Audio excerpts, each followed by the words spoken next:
Okay, Assalamu alaikum wa rahmatullah. A'udhu billahi min ash-shaytanir rajim. Bismillahir rahmanir rahim. Allahumma iftah alayna hikmatak wa anshur alayna rahmatak ya dhal jalali wal ikram. Allahumma allimna ma yanfa'una wanfa'na bima 'allamtana wazidna 'ilma wa arina al-haqqa haqqan warzuqna ittiba'ah wa arina al-batila batilan warzuqna ijtinabah. وصلى اللهم على محمد وعلى آله وأصحابه وأتباعه وسلم والحمد لله رب العالمين آمين.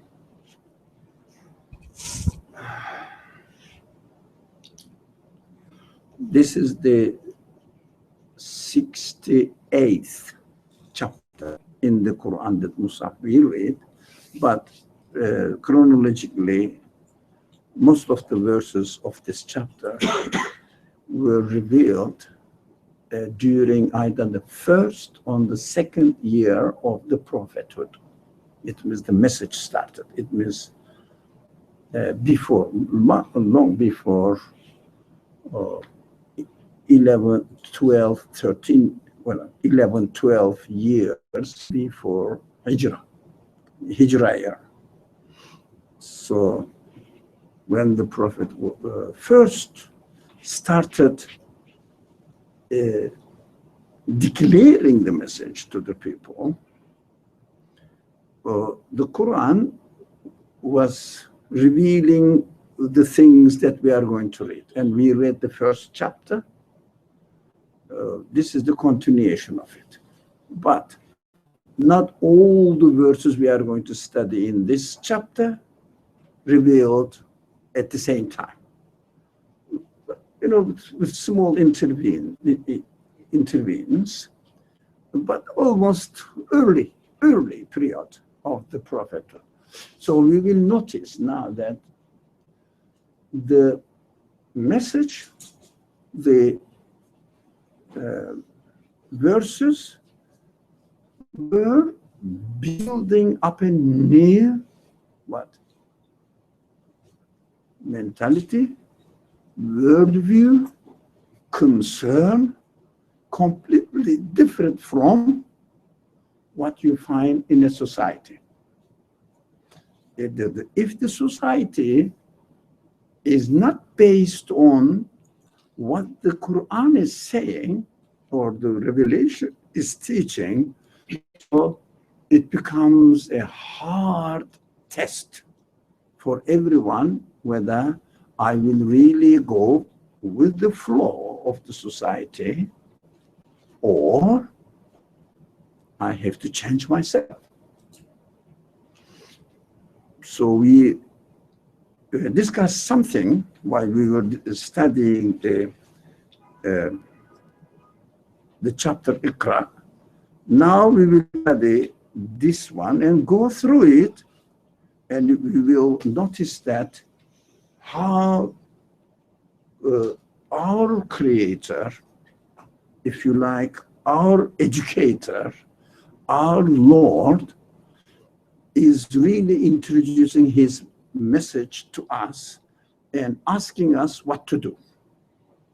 Now, pay attention to these things, so you will see that what the people are talking nowadays about Islam, Muslims, and religious information, we will see, yes, they are not wrong, but if someone wants to educate himself through the teachings of the Quran, all the things you hear almost in media or religious activities, community activities, you will find them irrelevant.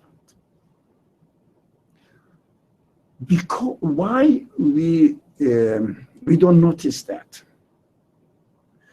For some reasons, we identify ourselves with Islam as a religion and claim that I'm a Muslim. So even somebody asks me, what do you believe? My answer is, whatever Islam necessitates, requires me to believe, I believe all of them. What does it mean? Is it belief really? Whatever Islam says you have to believe in, I believe in all of them. What does it mean? It's like blind faith instead of actual. It is just repetition of the words. It is not belief. But do we deny them? No. Do we believe in them? No. But we say it. So this is the most effective, influential reason why we don't notice what we should notice really, in fact. Because we say we are Muslims, now tell me what to do. We put 2/3 of the Quranic teaching into the trash can, damn it there, and say, now tell me what to do. And of course, they come to you with some suggestions. They say, do I have to do this really? It's heavy. Is it really compatible with the conditions that we are living in? And then we start questioning, how come the people keep saying certain activities or certain things in Islam, in the Islamic setting, so we take all these certain things into a secular setting. Of course, it doesn't fit. Yeah, it doesn't fit. So they say, how can I apply this? It is impossible. All these misconceptions, all these doubts come from lack of natural training in belief matters. How am I going to deal with my human senses that we are going to read here? So the first verse is the very important verse, but we will talk about it a lot, and you may not realize this. When the first verse revealed, people may not know. In historical context, when the first verse was revealed to the people, they did not know what is the verse is talking about, really in general. But you can understand. Not because you come from a Muslim background. No. You can understand because you have not really been through this traditional religious education a lot. Thank God that you don't have it. Thank God that you don't have it. Yeah, it is a grace. So your mind shouldn't go there. Wouldn't go there because you don't have it. So you can think about it in your own real terms right now in your life. It means, what does it mean? I mean, you can do that. Very rare people, we understand from historical background, very rare people really thought about the meaning of this during the first generation. Do you understand? But they had other concerns, which is beyond the capacity of this discussion today here. They had other concerns. No, this man is saying that we are equal. We should never forget that. If you don't defend freedom, if you don't defend equality of human beings, if you don't defend any kind of brotherhood with no restrictions, not only Muslim brotherhood, Jewish brotherhood, Christian brotherhood, fraternity, they say. These are the humanists' slogans, actually. But they are true. not because they are these principles, fraternity, liberty, equality, are the slogans of the 19th century humanist activities. So, but they were right. They were right. They secularized it, but we shouldn't secularize it. We should know why they are right. What the Prophet was teaching the first, there should be no fight between tribes. What does it mean? What does it mean? Fraternity, brotherhood, everything is equal. So it made sense to them.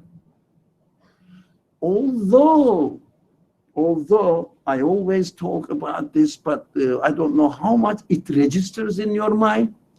They say Islam is a religion of Tawheed, but in practical life, what does it mean? It is not really the Tawheed. The implications of Tawheed, results of Tawheed that Islam was really building up in the minds of the people, so that they will understand oneness of God, what oneness of God means really. I don't think any of you is thinking that Islam is against polytheism. Polytheism is represented by the idols in Kaaba 1400 years ago, and Islam knocked them down, and Tawhid is established, finished. This is not only wrong, this is not only simplistic approach, this is an insult. This kind of understanding to what the Quran is teaching. Insult to me. But you keep hearing this. Okay, let them say. But you have to be aware that implications of Tawheed is every single event is evaluated, seen, analyzed in terms of its creator. So I look at you because I want to see the qualities of the creator in your existence. I could look at you, nothing to do with your tribe, nothing to do with your identity, social, political identity, nothing to do with your status in the society. That is the implication of Tawheed. So if you are not pro-freedom, if you are not pro-equality, if you are not pro-brotherhood, at the level of what? Brotherhood. Who are they? Who are your brothers? Humanity. Sorry? Humanity. Whole human beings. How about animals? Sorry? All creation. All creation. Listen. All creation are our brothers. They all, because the Quran, be careful, the Quran brought the idea or introduced the idea, there is nothing in the universe which does not proclaim God's superiority or God's glory. How do you say that I am superior to that? How do you say that? That is the way. That is it. But unfortunately, I am afraid of using the word Tawheed because it is understood mostly in terms of against polytheism, which means destroying the idols in Kaaba. It's a very simplistic way, which has nothing to do with Tawheed, really. Yes, there should be no idol, I understand, but it is the result. After 21 years that the Prophet said, this thing should be away. But the minds were ready.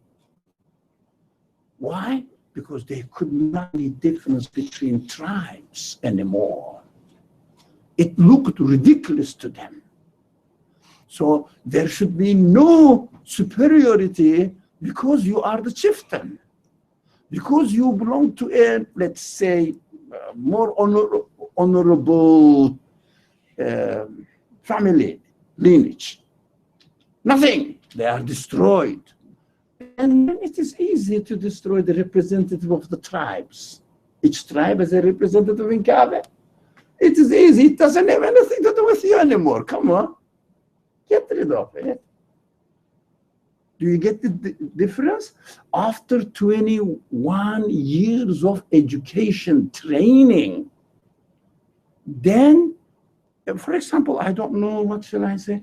If I think that this machine is the best machine, yeah, and I really grasp it and hold on to it, but if someone comes with another machine, other machines, next to them, it has no value really. So can you just take it away from my hand? Can you? Because it doesn't have any value. Because I learned that these machines are the best. Mine has no value. So it is easy to take it away from me. Do you get what I mean? Because my mind is ready. My emotional attachments have been cut off.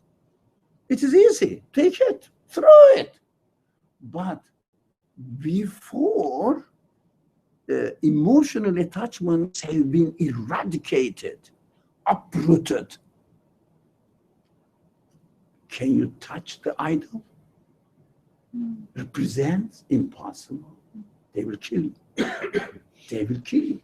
That's why the Prophet used to go to the Kaaba, worship God there, never touched anybody's idol. And in the course of training, Qur'an taught the people, don't swear at their idols. There's a verse, do you remember? So that they can swear your real creator, God. It means enmity starts.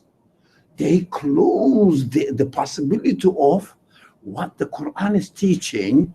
They say, if you tell me that you are a very bad guy, what I do? Take a defensive position and look at you and try to see what's wrong with you, so that to see any mistake in you, to defend. And I will say, you are the worst one. You did this. Take a defensive attitude. Until I am absolutely convinced that what I am doing is wrong, it is very easy for me to take away from this path. So the Quran is preparing this. We will see that. And we also ourselves, for example, if someone in your, let's say you are sharing an apartment with somebody, or your friends, your siblings, your parents are doing something that according to you is wrong, what are you going to do? Let's say leaving, typical Qur'an, leaving the dishes on the counter or in the sink without washing. As soon as you serve it, again, huh? So call your roommate, whatever, your sibling, your whatever, brother, sister, call them, wash this. He will say, yes, I will wash it. Because he doesn't want to obey. That's him. He's not convinced. I will wash it 5 minutes later, just not to obey you, to disobey. And next time, leave it again. How are you going to solve the problem? Take the step-by-step education that we have to respect human rights, other humans. And that is what humanity is all about. And then give the exemplary attitude in your own area. Maybe 5, 10, 20. That's what happened. The Muslim community, the prophetic community, 20 years later, they become ready to understand and practice. 20 years, you have to be patient. That's what the Quran did. So we will go through these stages, inshallah. While we are studying the Quran, also we will pay attention to this aspect of the teaching. So, not everything that they understood immediately, but I feel that you are much more in privileged position than the first generation. Why? They didn't know how to read and write. There was no education. There was no rationality, reasoning, training. They were born into a tribe. They grew into the tribal community, tribal culture. They knew nothing else. That was their life guarantee, secure life. If they left the tribe, we have to understand this. That's what we should not expect them to be geniuses in understanding or obedience-wise, sincerity-wise. When they accept and confirm the messengership of Muhammad, they were absolutely sincere. But in comprehending the Quran, the Quranic teaching, we have no right to expect them to understand much. They have no background. They are not like you. Not necessarily that you should know religious knowledge. No, no, no. You are trained in thinking. You are trained in analytic thinking, critical thinking. They are not. They do such thing. This is my tribe. I am the best. That's it. That's it. Like some people, uneducated people here, I don't want to redneck people. We are Americans, we are the best. Why? Because we are best. Like this. So I belong to this tribe, I am the best. Why? Because I am the best. So don't expect much, but you can expect. You can expect much more than them in understanding. I don't know about sincerity. I don't know about your loyalty, but comprehension-wise, you are ready. Now you can understand. Let's read the verse now. Let me read this one. From there. I can read the short version. Noon wal qalami wama yasturun. Okay, yasturun. So this is a simple, grammatically, language-wise. I mean, if you know a little bit Arabic, take the dictionary. You can understand the literal meaning. What does it mean? Somebody? No, consider the pen and all that they write. So, what is the pen? What they write? A literal pen? Sorry? A literal pen. So, do you think God, your creator, look, contextualize it, right? Not in historical context, in your own context. Your creator is speaking to you to build a new personality, new set of mind, new worldview in you, and asking you, consider the pen, what it writes. I said, excuse me, God, no one is using the pen anymore. You'd better be updated yourself. Yeah. If this understanding was wrong, sorry, right, that's how you would reply. Pen represents something. What does the pen represent? Would you like something? Anybody? Their way. Raise your voice, yeah. Could it be their way of thinking, and because of that filter, the traditions or maybe the rules that they make out of it. I understood the first sentence. Could it be their ways of thinking? I didn't understand the rest. Here, and maybe I'm not able. Really, my language is very poor. I know that. That's not your mistake, but make it articulated. Your language, articulate it, and say it clearly. Yeah, the first sentence is okay. The way of thinking, the following. And that influences the rules or the decisions that they make for other people. The influences of the rules. Somebody. Sorry. It influences the decisions that they make for other people. Is that correct? Who? Think about yourself. Think about who's really influencing it. What rules are influencing you? The pen is writing, and now let's understand that. Who is speaking? It's a very typical language question. We are then. I mean, it's conventional question. Who is speaking? Your creator. Why does he speak? Why does he speak to you?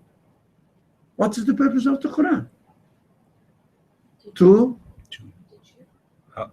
help you get to know him. How to get to know what your source of existence. It means your creator, right? He's teaching you how you should really understand who your creator is. So it says, if you want to know me, if you want to know who your creator is, you have to think about the pen, and not pen and, and what pen writes. Which pen? Whatever this, somebody wrote American Constitution, so his pen. He wrote the Constitution. His pen. Yeah. Could the pen be your potentialities, and all that you write is what you do with your potentials? How they reflect, you mean? Yeah. Yeah. So the pen is your capacity, is your ability to do something, or the resource or potential to do something, and your writing is you actually using it. Yeah. Now, I have to enlarge in the perspective a little bit. Within the context of the Quran,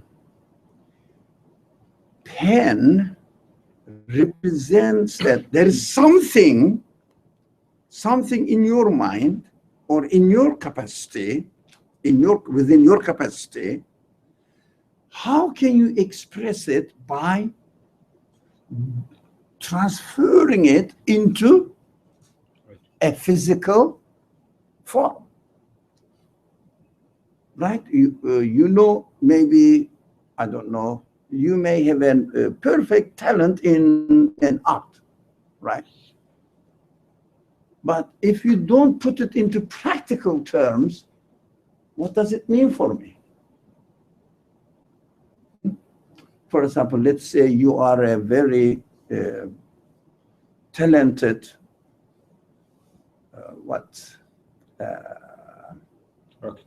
artist, or sorry, say it. Architect. Very talented architect, but you don't perform it. Can I know this? Can I appreciate this? Can I appreciate your talent? Can I benefit from it?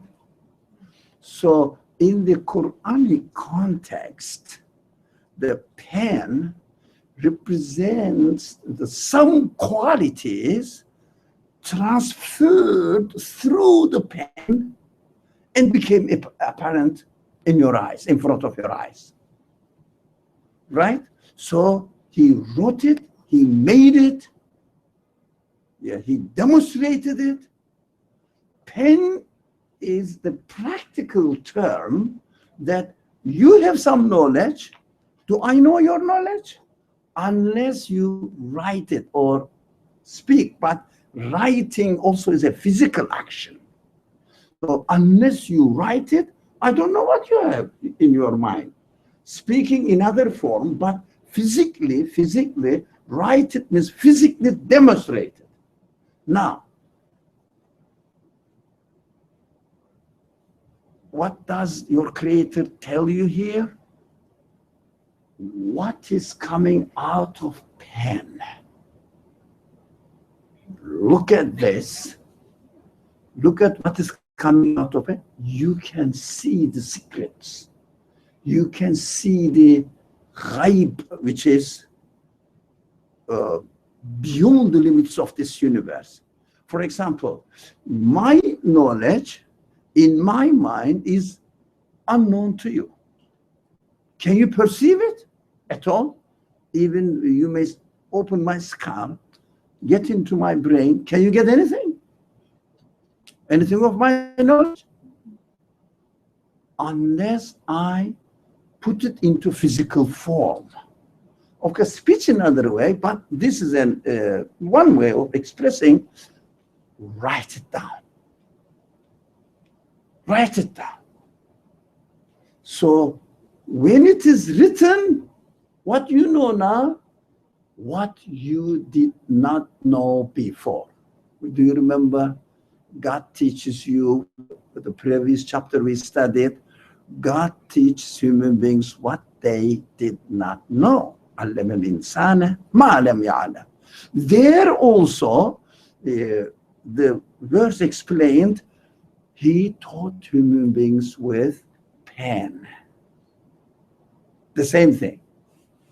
It means disclosed his qualities through transferring them into a physical form by displaying them. Pen is the means of displaying what is unknown, what is not knowable for me, put it into a knowable form so that I can know, I can understand. Right? So Quran says, starts, hey, pay attention to the pen. Of course, the pen, not pen itself, what it writes, what it discloses. What does it mean? What does the pen disclose as far as God's revealing himself is concerned? Writing, disclosing his all qualities. How? Where? Creation. In the creation. You get it? It means really pay attention to the universe. Pay attention to the universe. Pay attention to the creation. You will see that it is transferring what is unknown to you, what cannot be known to you, the qualities of the maker you can't know, because he is not like you. It's not a part of the universe. You can look at it, you can pay attention to the creation. This is the writing of the pen. Disclosing what is secret to you, what is unknown to you. You must get this one. You must understand. If someone doesn't understand, didn't really get it clear, please ask. Please ask. Clear? I have a There's, yeah. My question is, what is unknown becomes transferable? So what is unknown becomes Transferable? knowable What is for you. Okay. Yeah, through the action of pen. Pen is the representative of, or metaphor of transferring what is unknown into a known form. Yeah, for example, I have something in my mind. Get the pen, write it down, and show it to you. You can now learn what I have in my mind. Pen represents all means of transferring the qualities of the Creator to a perceivable form. Here, for example, this universe is what the pen has written. So consider it, read it. As you read it, what are you going to learn? When creation, the world, what are you going to learn? What do you learn? When you study, what do you learn? So according to the secular education we have all been through, we learn how the things act, right? Themselves, by themselves. They say it. It happens to be in this way. It is natural to be like that. That's why we are discovering the secrets of, no, they don't say creation, secrets of the things, the matter. But Quran comes with another completely unknown perspective. When you study the universe, you can learn the qualities of its maker. Now, for example, go and study anything, any part of the world actually. A living being or inanimate being, doesn't matter. Study it, but bear in mind that this is a disclosure of the qualities of its maker. Like the typical example, you go and see the painting. Now the materialist approach goes there. There is a piece of brown paint here, and it is mixed with a green paint somewhere there, and made a black side. Look, they talk in terms of the material components of the painting, right? And what you learn in physics, in chemistry, in biology, in this kind of sciences, all the relationship between the elements of the things, how they are interacting with each other, and finding out the general rules in it. Do they take any notice of how come then they act in this way? What is the source of their qualities manifested there? Where did they get these qualities? How come that they interact with each other? Do they tell you? Source of existence, we call them in our class always. Do they tell you what the source of their existence at all? No, they don't teach. Quran teaches just the opposite. No, sorry. Just the opposite. When you study them, you will see that knowledge is manifesting, power is manifesting, wisdom is manifesting, mercy is manifesting, justice is manifesting, purposefulness is manifesting, benefit for human beings for a purpose. They are all manifesting there. And these are the signs of the maker who must have these qualities. You can know it. You can know the Creator by just considering, studying, examining the acts manifested in front of your eyes. So simple. Of course, this message is a universal message.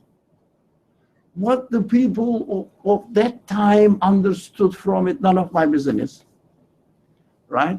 But I can understand it now. You can easily understand it now. Do you find it difficult? So you have to look at the creation in order to understand the qualities of its maker and get to know who the maker of this universe is, so that you will understand who your maker is. But unfortunately, for example, if you study medicine, you study, I don't know how many years, 10, 20 years, they never ever mention even once who is making it. Who is making it?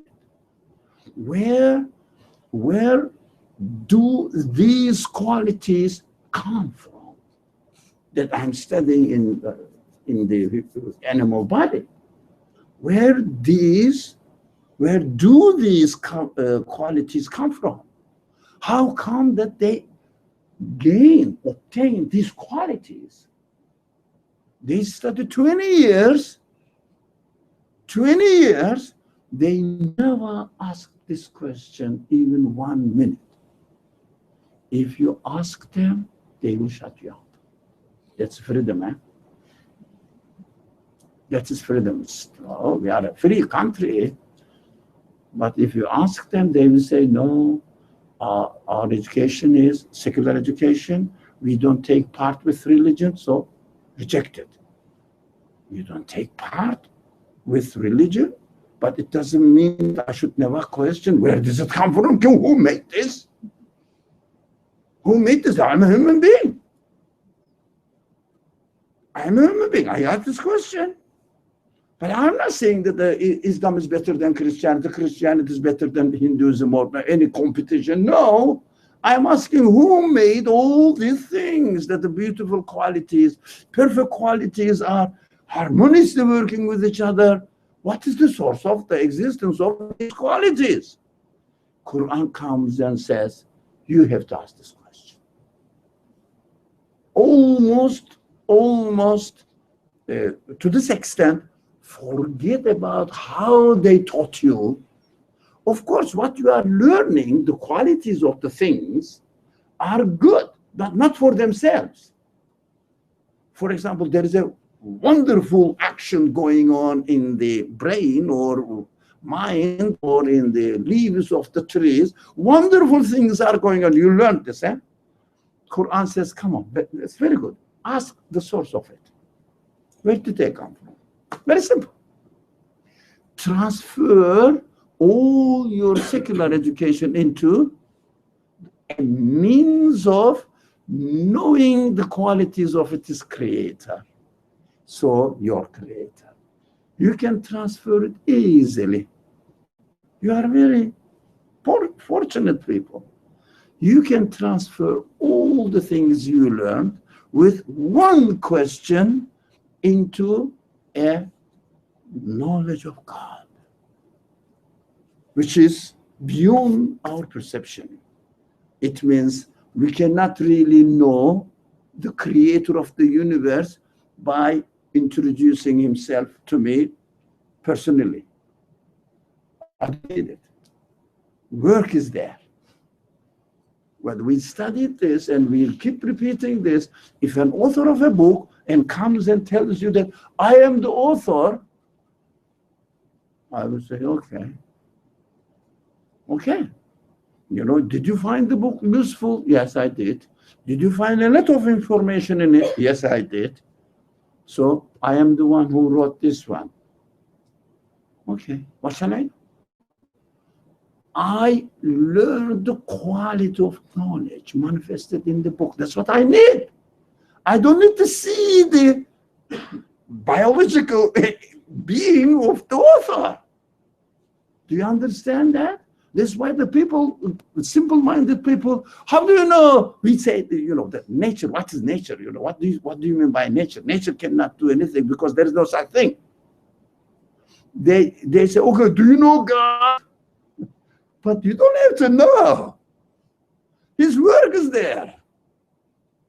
So when you ask the question, can the thing itself, nature of the thing itself, be source of its own existence?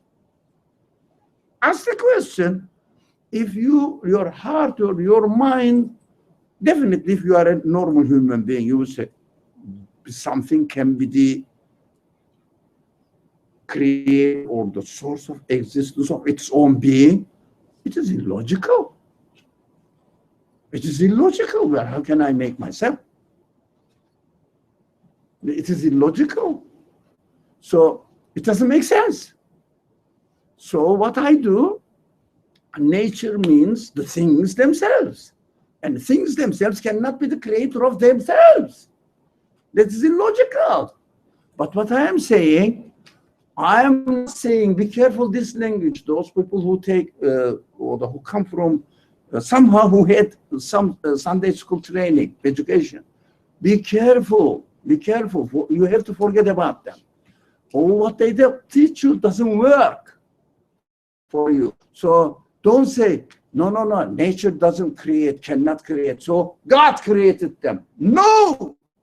This is not the argument. It's stupid as saying that nature created it. What you have to say, I am looking at the things, and I see that everything is so perfect, and they cannot be source of their own existence. Very simple. And the one who gave existence to the universe must be the one who is giving all these qualities that I see here. That's it. No more. No more. The one who gave existence to the universe. We studied this before on several occasions. This one is presented in the Quran as he, it, huwa. That's it. Now, huwa Allah, that's the proper name, doesn't matter. You know who did it? This person did it. You understand? Oh yeah. His name is, let's say,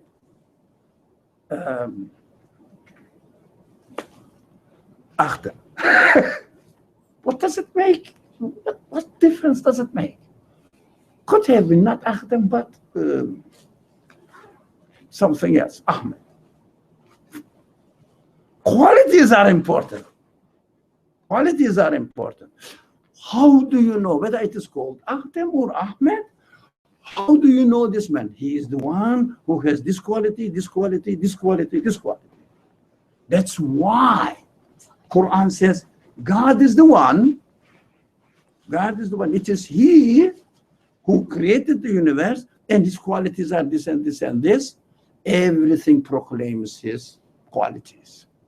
That's how the Quran presents it. So we should never use prejudiced language, claimed language, how do you say, pre-constructed language, saying that God created the universe. So you say it while we are praying, that's it. God created the universe is a wrong statement as when you present it.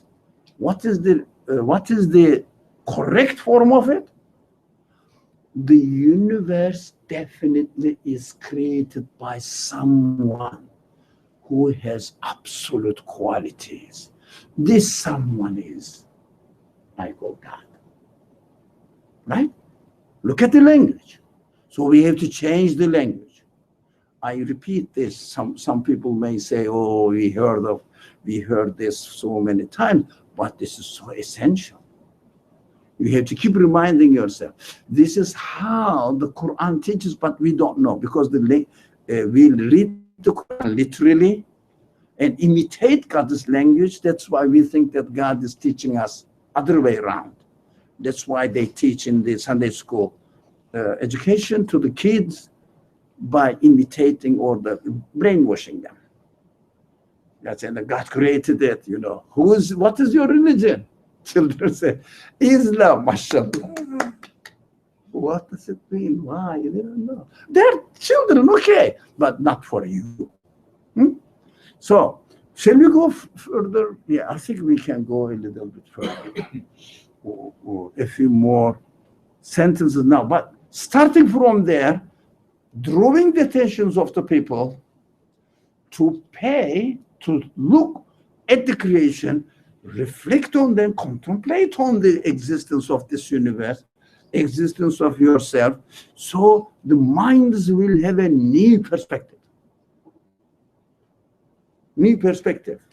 towards analyzing the universe now, their existence, rather than having my tribe, your tribe, I am rich, you are poor. This kind of, I am the noble, I belong to a noble family, you belong to a slave family. These are very important concepts. The main purpose of the Prophet, ﷺ, what we understand, to destroy all of them.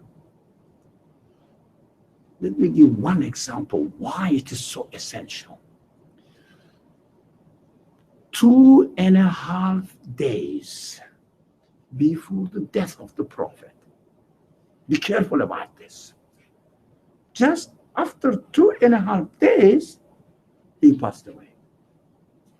What he did, he asked somebody who is the son of a slave. Yeah, names are not important, but Zayd's son, who was almost 18 years old, a young man, non-experienced, to be the leader, commander of the army. And the Prophet said, this army should go towards Romans, but the historians tell that an army attacked the army. It doesn't make sense, but a group of people, big group of people, should go and spread Islam into the Roman Empire land of the Roman Empire. Who is the commander? Look at this precision of the prophetic decision. One slave, Mawali they are called, Usama bin Zayd, yeah, slave, which has no value in the eyes of the Arab community. You are a slave, the son of a slave. You are going to be the leader for me. You must be joking. Prophet said, you must be the commander-in-chief.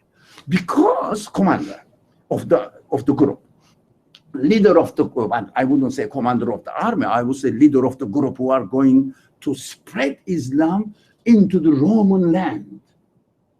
They will go there. But historians say, well, for political reasons, it was an army going to fight with the Roman army. But it was the Prophet didn't, there was no war and anything.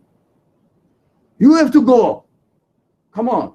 The leader is Zayd bin Thabit. It's 18 years old.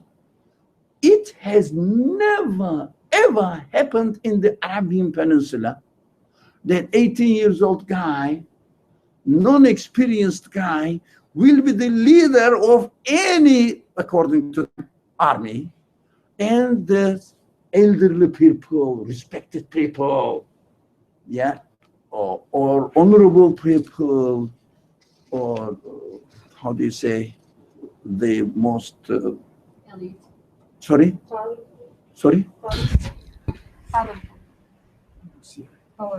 Powerful? No. Elite. No. Senior? That's what this honorable in the family, how was that called? Sorry, elite, yes, say. What? I said it just a little while ago. What was the word that didn't come to me now? The nobles. The nobles will go and obey the 18 years old young guy. It is unimaginable. It is not pure. It has not happened in the history of that land. Huge land. Arabian Peninsula is a huge land. Never happened. And this age difference, experience, power, knowledge, superiority is totally uprooted. One.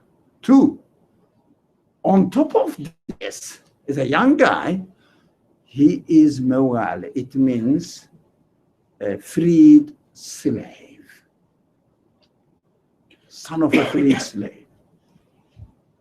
It means that you are killing these people, appointing this man as the leader of the group, or the big group, but they call it army, but I don't think it's an army.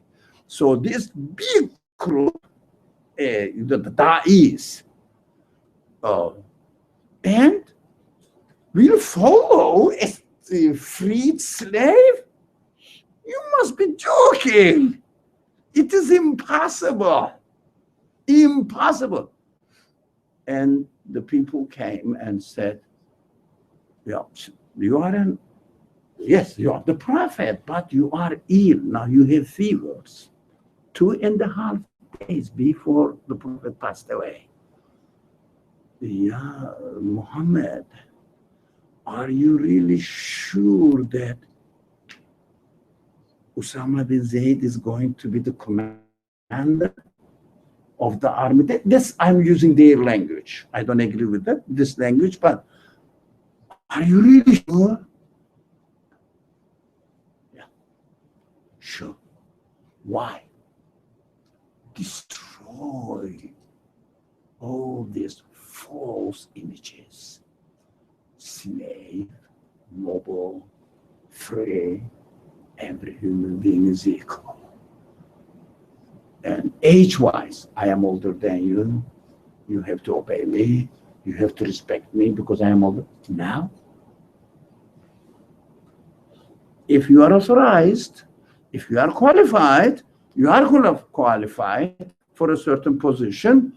You are a certain position, and although Usama bin Zayd was anyway grown or raised in the family of the Prophet, ﷺ, his father and himself as well.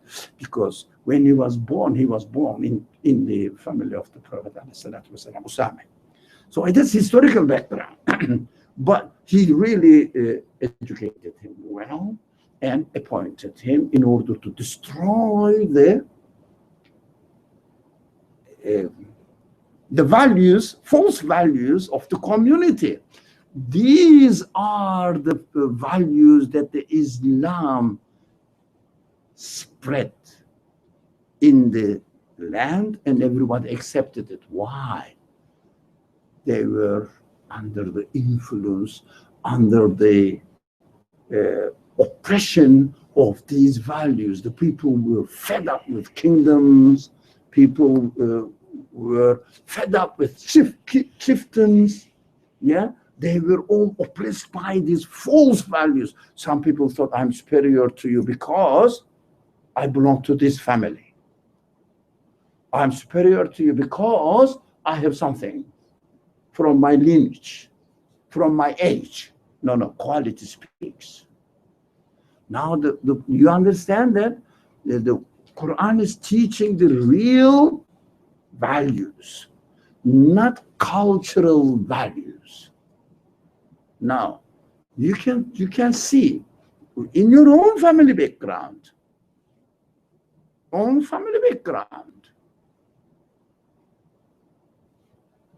yeah, you see, I am the father, obey me.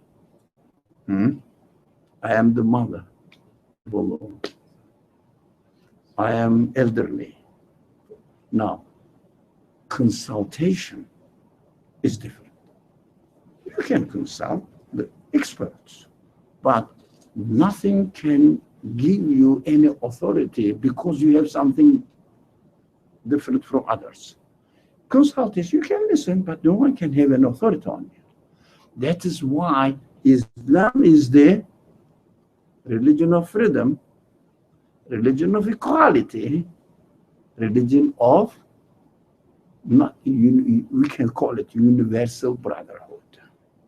First, you have to establish this. You have to understand that, I come from this family. I cannot get married with another one who is lower in status.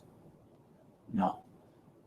Human values, not family background, not nationality, nothing. Islam destroyed all of it. That's why Islam spread among the huge empires very easily. Roman Empire, that time, Iranian, it wasn't Iranian that time, Iranian Empire, then Sassanites. How these people really destroyed these empires? What did they have? Which kind of power they had? Think about it. How these people converted to Islam? Because they were really oppressed under the kingdoms and the dictatorship. So people found that, that is really correct. Only the people who are on the top, dictators and their supporters, a few people, a handful of people, they resisted, and the people, with the help of the people, get down, man. It was very easy. Very easy. That's why it was possible to conquer Iran, conquer Syria, conquer Palestine that time. It is impossible, unimaginable. So we have to be very careful about these culture of the society. We have to question it. How legitimate this culture is. When they tell you, you have to be like this, you have to have this profession, you have to have a house like that, you have to have something, these qualities, etc. The Quran says these are not important, man. These cannot be the objects of your life. How much are you aware or conscious of your Creator? How much are you aware of your being here? Why are you here? That's the Quranic perspective. The prophetic teaching. So we have to understand that the prophet wasn't really teaching the first time very theological subjects. Yeah? Human subjects. Human matters. But never imitate the culture. Culture of your community, culture of your family, culture of your civilization. Never question. And for yourself, what am I supposed to do here in this world? We don't have much time, but just to give you a clue what we are going to concentrate on next week.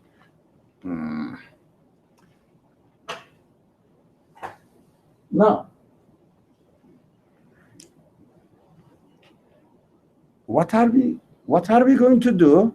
How to read the Quran or the teachings of the Quran for me right now within my own environment, conditions. So, would you like to read it? ما أنت بنعمة ربك بمجنون وإن لك لأجرا غير ممنون وإنك لعلى خلق عظيم فستبصر ويبصرون بأيكم المفتون إن ربك هو أعلم بمن ضل عن سبيله وهو أعلم بالمهتدين. Yeah. Thank you. Let's read the translation and think about yourself. Who is going to read the translation? We are not going to maybe study deeply, but just an introduction because we have to stop for Salat al-Maghrib. Who would like to read the By the grace of your Lord, Slowly. Emphasizing on, yeah. by the grace of your Lord, you are not a madman. You will have a never-ending reward, and verily you are of a noble disposition. So you will see, and they will see, which of you is afflicted with madness. Your Lord knows best who has strayed from his path, and he knows best who is rightly guided. Now, we will go back to, again, the sequence of the revelation of the Quran. Thank you. Yeah, thank you. It was beautiful. So, as I liked it. So, but we have to put ourselves that the first time I am opening up to the teachings of the Quran. The first time. Now, I want to educate myself according to the teachings of the Quran. So the Quran says you have to look at the creation in order to know who your Lord is. Okay? Now, come to your own terms. By the grace of your Lord, you are not a madman. Don't think of any historical context. Now, all the education system in America, how many universities are there in America? 3,000? I heard that 3,000 universities around, but maybe more, but not less. Does anybody know? Well, all the education system, how many college students are there? Millions. Yeah. All the education system says the things are acting by themselves, right? You are the only one who says no. He says no, can't be. But there are others. No. As far as we are concerned, you go and speak to your teacher or professor in the college or high school and say, no, they cannot happen by themselves. Everybody will be, are you mad? Yeah? What are you talking about? Do you think this is a church? Don't you think? Don't you think that according to the criterion of this civilization, you will be seen as a madman? So you go to your own family, they will say, look, in India, not in Egypt, so in India, that is how we do, my son, my daughter. You cannot get married with a person who belongs to another caste. You say, what? Caste? What is that? What are you doing? Are you denying your heritage? Are you crazy? Who washed your brain? That's your reality. That's your family value. We looked after you for how many years? It is me who took care of you. According to them, you are mad. Real, now. According to them, you are mad. Go and speak here and say, people like the prophet did in the market, or not market, or no, fair. It's the trade fair. He said, hey, people, all people are equal. Why do you keep fighting? Why do you keep competing with each other? My tribe is better than yours. No, you are all born out of a man and woman. No, everybody is equal.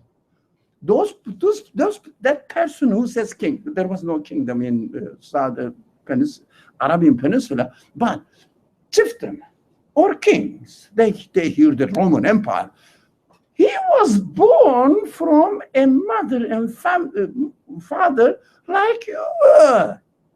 He eats, he goes to the toilet like you do. So, what is the difference? They say, you are mad. No one speaks like you. You are the only one. You are crazy. What happened to you? You must be obsessed by something. The aliens from the other galaxies, something like that. Is there any difference? Now, you try to be really in the way that the Quran teaches to you and claim that I worship God alone and nothing else is important for me. Everything is a means. I eat not to fill my stomach. I eat in order to experience who is nourishing me, taking care of me, so that I will be grateful to him. So status, no, this is not important. There is no status.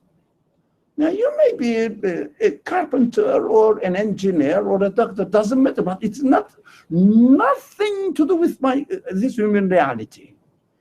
Definitely you will be by your parents declared as mad.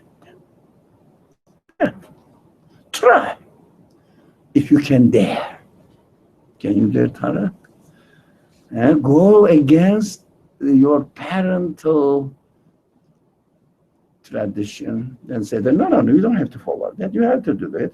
I'm going to get married not by following your way of, and you'll see what will happen. You'll see what will happen.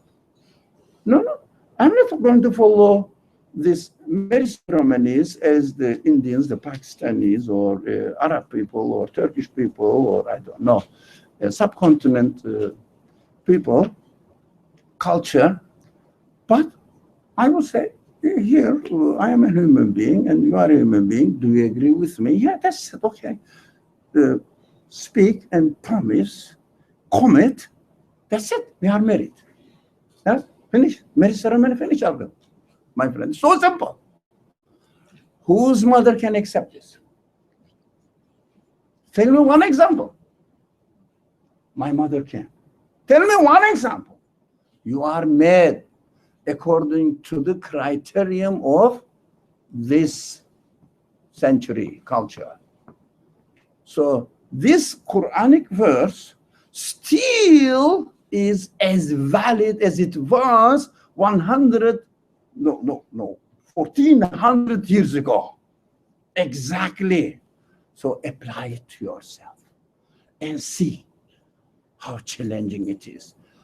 Who can dare to say this?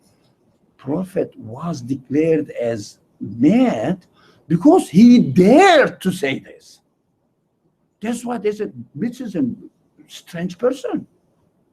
Must be obsessed by jinn or something beyond this human nature. So think about it, and we can study the following verses like that within our own real context. Thank you very much. We will carry on, inshallah, but it is a little bit challenging, but we have to do that. Yeah, at least theoretically we have to understand. At least theoretically, practically you may not be able to do that. I wasn't able to do this. Yeah, but when I do that and say something, it's a big, huge family problems, and maybe in your work you cannot do that. When you do it, the second day you will find yourself fired. Oh, be careful. Bismillah ar-Rahman ar-Rahim. Subhanaka la ilma lana illa ma 'allamtana innaka antal alimul hakim. Wa akhiru da'wahum alhamdulillahi rabbil alamin bi hurmati sirri surah al-Fatiha.